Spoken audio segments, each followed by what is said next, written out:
የፋኖ የክረምት ወራት ድሎች ተጠናክረው ቀጥለዋል። እየተካሄዱ ባሉ ውጊያዎች የብልጽግናው ዙፋን ጠባቂ ጦር ከፍተኛ ሽንፈት እንደደረሰበት ከየአካባቢው የሚወጡ መረጃዎች ጠቁመዋል። በሽንፈቱ ተስፋ ያልቆረጠው አገዛዙ አሁንም ከተለያዩ ካምፖቹ የቀረውን ጥቂት ሰራዊት እያንቀሳቀሰ ለመዋጋት እየሞከረ ነው ተብሏል።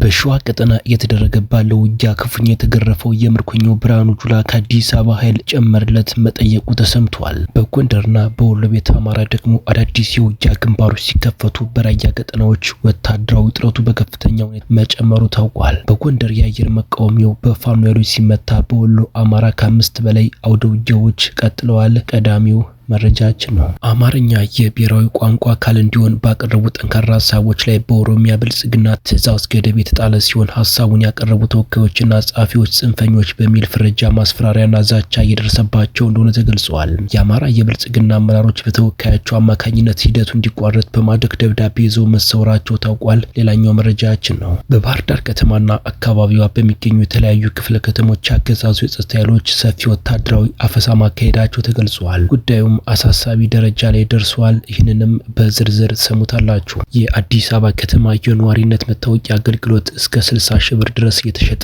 መሆኑ ተሰምቷል። በመዲናው አዲስ አበባ የክፍያ ደረጃው እንደየክፍለ ከተሞቹ የሚለያይ ሲሆን በአመዛኙ ከ30 ሺህ ብር በላይ እንደሚከፈልበት ታውቋል። ጉዳዩን በርካቶችን እያነጋገረ ነው። እስከ መጨረሻው ድረስ አብራችሁን ከቆያችሁ ወደ እናንተ ይደርሳል። ሰላም ጤና ይስጥልኝ። የተከበራችሁና የተወደዳችሁ በመላው ዓለም የምትገኙ የሚዲያችን ቤተሰቦች እንደምንቆያችሁን አሁን ለሰዓቱ መደመጥ ያለባቸውንና ትኩረት የሚሹ በርከት ያሉ መረጃዎችን ይዘን ቀርበናል። እናንተም እስከ ዝግጅታችን ፍጻሜ አብራችሁን እንድትቆዩን በአክብሮት ጋበዝን። አሁን በቀጥታ ወደ ዝርዝር መረጃዎቹ እናልፋለን። በባህር ዳር ከተማና በአካባቢዋ በሚገኙ የተለያዩ ክፍለ ከተሞች አገዛዙ የጸጥታ ኃይሎች ሰፊ ወታደራዊ አፈሳ ማካሄዳቸው ተገልጿል። በከተማ ነዋሪዎች በኩል እንደተረጋገጠው ድንገተኛ ፍተሻውና አፈሳ በዋና ዋና መንገዶች፣ በመኖሪያ ቤቶች፣ በንግድ ቦታዎች ላይ ያተኮረ ነበር። በዚህ ሳቢያም በርካታ ወጣቶች በፓትሮል እየተጫኑ ወታደራዊ ማሰልጠኛ መጓዛቸው ታውቋል። የአፈሳውን መበራከት ተከትሎ በከተማዋ ሰፊ ስጋት የተፈጠረ ሲሆን የነዋሪዎች የንግድ እንቅስቃሴዎች ላይም ከፍተኛ መቀዛቀዝ መታየቱ ተጠቁሟል። ወደ ውጊያ መረጃዎች ስንመለስ ደግሞ በደቡብ ወሎ በምዕራብ ቀጠና ከባድ ውጊያ መቀስቀሱ ተገልጿል። በምዕራብ ወሎ ቀጠና በሚገኙ ስትራቴጂካዊ ቦታዎች ዛሬ ከማለዳው 11 ሰዓት ጀምሮ ከባድ ውጊያ እየተካሄደ መሆኑን የመረጃ ምንጮች ገልጸዋል። ውጊያው እጅግ ወሳኝና ስትራቴጂካዊ በሚባሉት በዋናነት በመቅደላ ወረዳ፣ በተንታ እንዲሁም በደላንታ ቀጠናዎች በሚገኙ ተራራማ አካባቢዎች ላይ ያተኮረ ሲሆን በሰባት የተለያዩ ንዑስ ግንባሮች ተከፍሎ እየተካሄደ ይገኛል ተብሏል። በተመሳሳይ በወሎ ቤተ አማራ፣ በወልዲያ ዙሪያ፣ በመርጦና መቻሬ እንዲሁም በሰሜን ወሎ ደጋማው ክፍል በስተሽ ቀጠናዎች ከባድ አውደ ውጊያ ሲካሄድ መዋሉን የመረጃ ምንጮች ገልጸዋል። በወሎ ቤተ አማራ ከራያ ቆቦ እስከ ኮምቦልቻ፣ ከላስታ እስከ ኦግዲ ድረስ ከባድ ውጥረት ከነገሰ ሰነባብቷል የሚሉት የመረጃ ምንጮች ትናንት በወልዲያ ዙሪያ ከባድ ጥቃት መክፈታቸውን ተከትሎ በወልዲያ መቻሬ፣ መርጦና በወልዲያ ዙሪያ ቀኑን ሙሉ ያለ ውጊያ መካሄዱን አረጋግጠዋል። ውጊያው በከባድ መሳሪያ የታገዘ እንደነበር የገለጹት የፋኖ ምንጮችን በደጋማው ክፍል በስተሽ ከተማም አዲስ የውጊያ ግንባር መቀስቀሱን ገልጸዋል። በሚኒሊክ ጊዜ የተለያዩ አዶች አማካኝነት ከ5 በላይ የውጊያ ግንባሮች መካሄዳቸው ተሰምተዋል። በጎንደርም ውጊያዎች ሲቀጥሉ የፋኖ ኃይሎች በአገዛዙ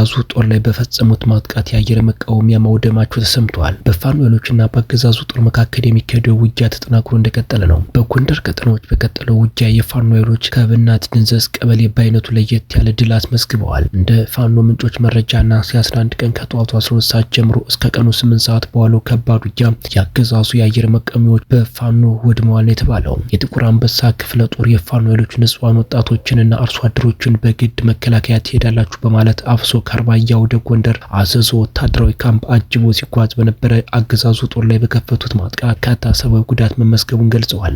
ውጊያው አድማሱን በማስፋት ከደንዘዝ እስከ ደጎላ የማዕከላዊ ጎንደር ሰፊ ቀጠና ድረስ ማካለሉን የገለጹት የፋኖ ምንጮችን በአውደ ውጊያው የተገኙ ድሎችን እንደሚከተለው ገልጸዋል። በአርባያና ማክሰኝት የመጣው 2 ያገዛዙ የአየር መቃወሚያ ዙያ 3 ከባድ መሳሪያ በፋኖ ኃይሎች ማጥቃት ከጥቅም ውጭ ሆኗል ያሉት የፋኖ ምንጮችም ከአርባያ በለሳ አገዛዙ ጦር በውጊያው ማለቁን ቁጥሩ በውል ያልታወቀ ደግሞ ጽኑ ቁስለኛ መሆኑን ገልጸዋል። የፋኖ ኃይሎች በየጊዜው በሚያደርጉ ስልታዊ ማጥቃትና የደፈጣ ውጊያ አገዛዙ ላይ የሚደርሰው ወታደራዊ ኪሳራ በእጥፍ በመጨመር ላይ ሲሆን በተለይም የብልጽግና ሰራዊት ለውጊያ ድጋፍ አገልግሎት በአመዛኙ ጥቅም ላይ እያዋለ የሚገኘው ዙ 23 የአየር መቃወሚያ በተለያዩ ግንባሮች በፋኖ ኃይሎች እየወደመ ይገኛል። ይህ የአየር መቃወሚያ ዙ 23 በቀድሞ የገዥ ዋጋ ከ289,000 እስከ 300,000 የአሜሪካ ዶላር እንደሚገዛ ይፋዊ መረጃዎች ያመላክታል። በብልጽግና ሰራዊት መካናይዝድ ጦር ላይ ተከታታይ ወታደራዊ ኪሳሮች በመመዝገብ ላይ ሲሆን ጉዳት ከሚደርስባቸው ከባድ የጦር መሳሪያዎች መካከል አንዱና ዋነኛው የአየር መቃወሚያዎች ሆነዋል።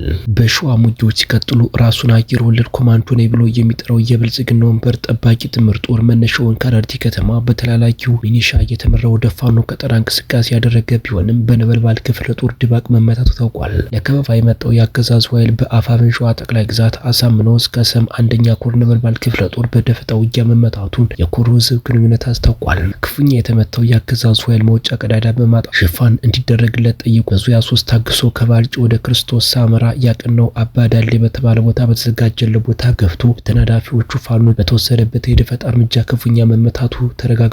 መረጃዎቻችን ሲቀጥሉ የሀገራዊ ምክክር ሂደቱ አሳሳቢ ደረጃ ላይ መድረሱ ተሳታፊዎች ገለጹ። በኢትዮጵያ በመካሄድ ላይ ያለው የሀገራዊ ምክክር ሂደቱ አሳሳቢ ደረጃ ላይ መድረሱንና የተያዙ አጀንዳዎችም አደጋ ላይ መውደቃቸውን የስብሰባው ተሳታፊዎች ገልጸዋል። በሂደቱ ላይ የተሳተፉ ምንጮች እንዳመላከቱት በሀገር ግንባታ አጀንዳ ስር አማርኛ የብሔራዊ ቋንቋ እንዲሆን በቀረቡ ጠንካራ ሀሳቦች ላይ በኦሮሚያ ብልጽግና ትዕዛዝ ገደብ የተጣለ ሲሆን ሀሳቡን ያቀረቡ ተወካዮችና ጸሐፊዎች ጽንፈኞች በሚል ፍረጃ፣ ማስፈራሪያና ዛቻ እየደረሰባቸው እንደሆነ ተገልጿል። ከዚሁ ጋር ተያይዞ የአማራ ክልል የማህበረሰብ ተወካዮች ያዘጋጁትን ባለ 8 ገጽ የቅሬታ ደብዳቤ ተሳታፊዎቹ በመፈረም ላይ እያሉ የአማራ ክልል የብልጽግና አመራሮች በተወካዮቻቸው አማካኝነት ሂደቱ እንዲቋረጥ በማድረግ ደብዳቤውን ይዘው መሰወራቸው ታውቋል። ይህም በቦታው በነበሩ ተሳታፊዎች መካከል ከፍተኛ አለመግባባትን ፈጥሯል። የተፈጠሩት ክስተቶች ከአቅም በላይ መሆናቸውን የገለጸው ኮሚሽኑ ቀደም ሲል ያስቀመጠው የምክክር ሂደት አፋጥኖ የ4,000 አጀንዳዎችን ማጽደቅ ስራ እንደሚያጠናቅቅና እንደሚበትናቸው በመግለጫው ማስታወቁ ታውቋል። በዚህ ምክንያትም በየክልሉ የተዋቀሩ 22 የክልል ጉባኤ ቡድኖች አሰራር ከጥቅም ውጭ ሆኗል። በሀሳብ ልዩነት ምክንያት የተሰየሙ የአሸማጋይ ቡድን ውድቅ ተደርገዋል። ባለፉት 4 ዓመታት ሲከናወን የነበረው የምክክር ዝግጅት አጠቃላይ ሂደት አደጋ ላይ ወድቋል የተባለው ሂደቱ አሁን ላይ ባለው ሁኔታ ቢሮዊ መግባባት ከመፍጠር ይልቅ ልዩነቶችን ያሰፋል የሚል ስጋት ከተሳታፊዎች ዘንድ በሚደረጉ የምክክሩ አካታችነትና ገለልተኝነት ጥያቄ ውስጥ ገብቶ 4 ዓመታት የተደከመበት ሂደት ሙሉ በሙሉ ከሽፏል። መረጃዎቻችን ሲቀጥሉ የአዲስ አበባ ከተማ የነዋሪነት መታወቂያ አገልግሎት እስከ 60,000 ብር ድረስ እየተሸጠ መሆኑን ዋዜማ ዘግቧል። በመዲናዋ አዲስ አበባ በክፍያ ደረጃ እንደየክፍለ ከተማዎቹ የሚለያይ ሲሆን በአመዛኙ ከ30,000 ብር በላይ እንደሚከፈልበት ታውቋል። አገልግሎቱ አስቸኳይ ተብሎ ከአንድ ሳምንት ያጠረ ከሆነ እስከ 60,000 ብር ይጠይቅበታል። ከአንድ ዓመት ፊት ገደማ በዚሁ ህገወጥ አገልግሎት ከ15,000 ብር ጀምሮ ይከፈል እንደነበር ለጉዳዩ ቅርበት ያላቸው ምንጮች ነግረውናል። የመታወቂያ አገልግሎት አሰራር ወደ ዲጂታል ስራ ሲቀየር ግን የሚጠየቀው ገንዘብ መጠን እየጨመረ መምጣቱ አስረድተዋል። ይኸው በህገወጥ መንገድ የነዋሪነት መታወቂያን የመስጠት ተግባር ከቅርብ ጊዜ ወዲህ መስፋፋቱን ዋዜማ የገለጸ ሲሆን ቀደም ሲል የነበረው መሰል አሰራር ወደ ወረዳዎቹ መዋቅር መውረድ መጀመሩን ተከትሎ ለድርጊቱ ምቹ ሁኔታ መፍጠሩን ምንጮች ጠቁመዋል። በመጨረሻም ህዝቡ ነጻነቱን በተነጠቀበት አስቸጋሪ ጊዜ ውስጥ እንደሚገኝ የሲዳማው አርቲስት ገለጸ።